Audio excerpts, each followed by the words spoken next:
Bill Fountain. All right, go ahead. Good morning, fellow Toastmasters. I'm Bill Fountain, a father, grandfather, and a retired teacher. My dilemma is, how do I deal with the, I guess you'd call it the CMS's student performance? I ask the question is, why, or what has happened to the high behavior expectations of this Charlotte-Mecklenburg School Board students? And to be able to deal with that, I'll look at what I think the problem is the CMS equipped to be able to deal with it? What are some solutions or some fixes? And then a course of action. All right, the first thing is what the problem is. Teachers complain that the misbehavior is being tolerated by the school administrators, and that's leaving them without any support or lack of support to be able to maintain an orderly and a productive classroom. And then the other part is this, that the teacher shortage is part of this same problem, of the dilemma with having to deal with the discipline. And this is not a new phenomenon. This has been going on for a while, particularly like the last 3 to 4 years, and this is, you can't blame it on COVID. All right, so that's a little bit about the problem.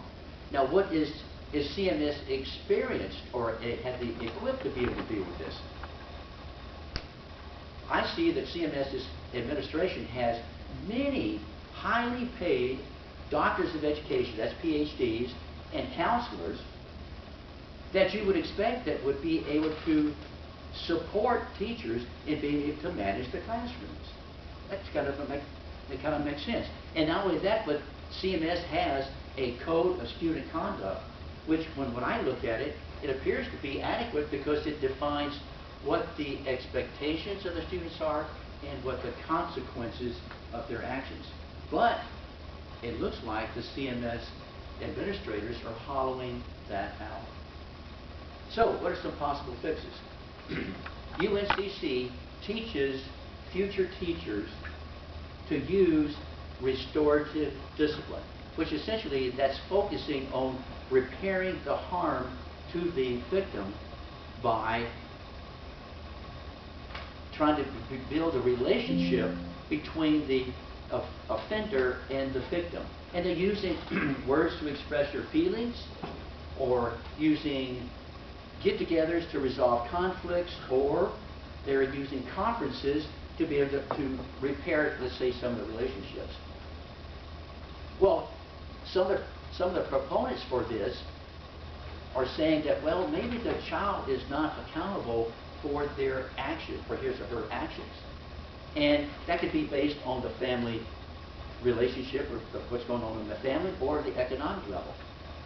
And also that I found that there is particularly one principal who honestly thought that the offender was not accountable, because in this case was that they allowed a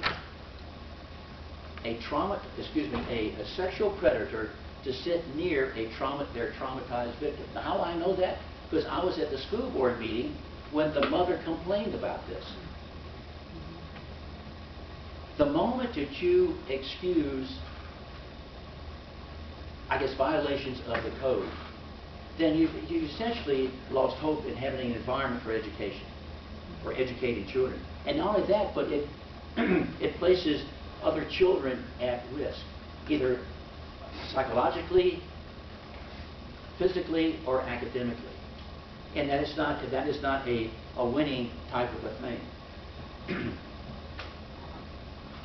We also have learned, that I've learned, particularly after reading a little bit about William Barr, who is the former Attorney General.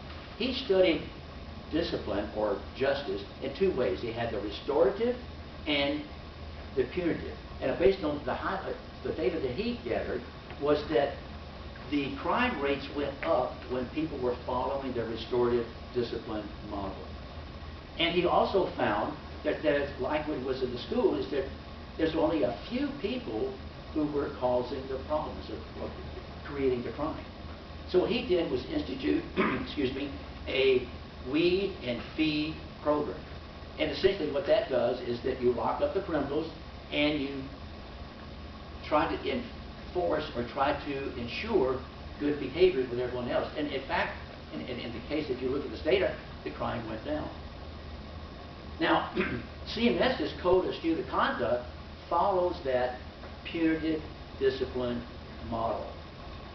But why then are principals excusing the violations to this and leaving teachers in the lurch of not being able to help them manage their classrooms? Why is that? Well, I found that CMS has an interim guardrail 1.3, and what it essentially does, that it limits the number of out-of-school suspensions for blacks only, for 23% of all the out-of-school suspensions, which obviously means that the CMS school board thinks that there are too many black children are being suspended. But at the same time, the people who are suffering the most ends up being the children who are struggling in a disorderly classroom, are oftentimes, if you look at the performance data, is black and Hispanic children. So what do we do with this right here to be able to create a productive classroom? Because I know when I was a teacher, when I had a misbehaving student, the last thing I looked about was what their race was. I was concerned about having an orderly classroom. And the administrators, I thought they thought the same thing, because we wanted to have a good that. So I think, if you look back, is that maybe this guardrail is more focused in on race rather than on production or having good performance with our children. So, what's the course of action? If I propose eliminating this guardrail, I think I'd probably be called to being a racist. Or do I, as a tax-paying citizen, just be quiet and accept the fact that we have a few troublemakers that's going to be causing the disruption within our classes? So, Toastmasters, what should I do? Thank you.